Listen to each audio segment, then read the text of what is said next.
DeColonizedSports.com. We're here with head coach Mark Burnham. Team USA defeats Haudenosaunee 10-2 in the semifinals. Coach, just start with your overall thoughts on the game coming in.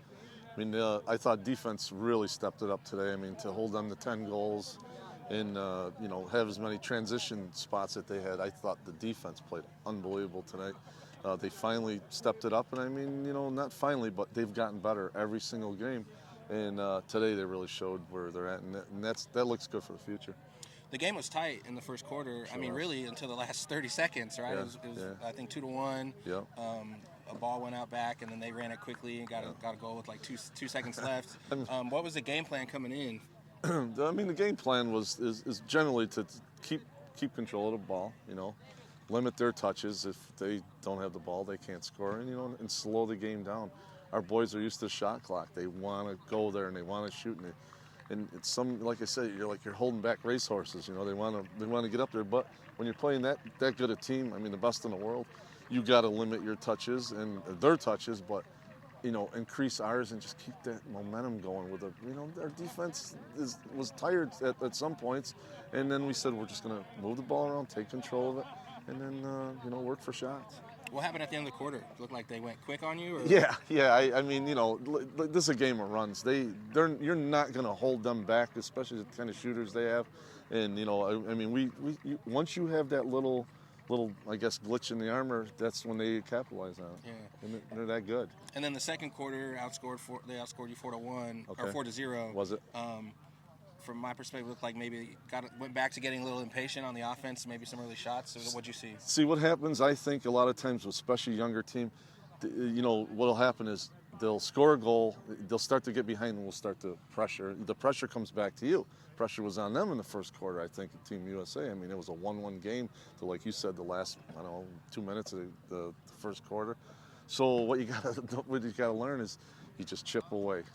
Nice, it'll come, and the game is longer than you think it is, and there's no need to hurry. And sometimes when you're impatient, you obviously see what happens. You throw a ball away, you make mistakes, and with a young team, that's kind of what we see. I mean, you got to start believing in what the system is and what the coaches are telling you, because that's what happens. And you can't do that against really good teams like the best in the world.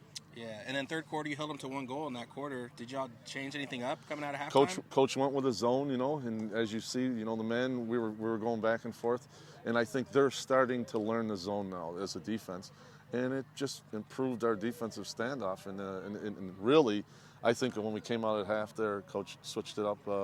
It really showed, and we worked well to our advantage on it. And then back to the offense, Elijah Brown, 2 goals, both from Doc Stater. Yeah. What did you see from that combination that went well? I mean, that's his game. Doc Stater is a feeder. He had 70 points, like I said, at OCC this year. You don't get that many points without being a heads up guy, and he's more of that feeder style. Was really why we got him. And then Greg's good inside, and we knew USA was going to slide early. They always do, and that was the game plan: is make them slide if they can, make them be over aggressive, and then we find the little slots and little green space on the backside. How do you game plan for someone like Brendan O'Neill? Well, the game plan is to limit his touches. We told him to push out. If you heard me screaming on the sideline, 2 passes away, telling Stone to go out and press out to him. I think personally, when guys are that good and used to getting that many touches, if you can limit their touches, it seems to take them out of their rhythm. And he has a good rhythm with the shooting and step downs and all that. Big body guy, not a real quick guy, so you don't have to worry about him backdooring you. So push out to him, limit the touches, and then change If a guy gets the ball 15 times a game, he's going to get 6, 7 goals. That guy. Yeah. You only give him 7 or 8 chances, he might get 2 or 3. Yeah. So that was the idea behind it. Cool. And then a couple final questions. You're still in the hunt for a medal. Yeah. Big rematch with Team Australia coming up on Saturday. How do you look forward? What will be the message to the team, and how do you prepare? I mean, listen, we're in the medal rounds now. This is the last game here. We got a day tomorrow off to prepare. We don't play. To us, I think that was probably our worst game that we played as a whole team. Offensively and defensively.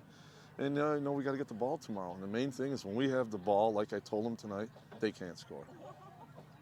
Play well and limit the mistakes and turnovers. We had huge amount of turnovers in that game. I think that was our worst game. I think I think we played our worst lacrosse that time, and I think the guys just maybe played a little lackadaisical in the beginning, or maybe overlooked them, or didn't think they were that strong. But as you know, Australia is a very tough team, and they never quit. That's their attitude. That's why they've always been that way, and they'll never change that.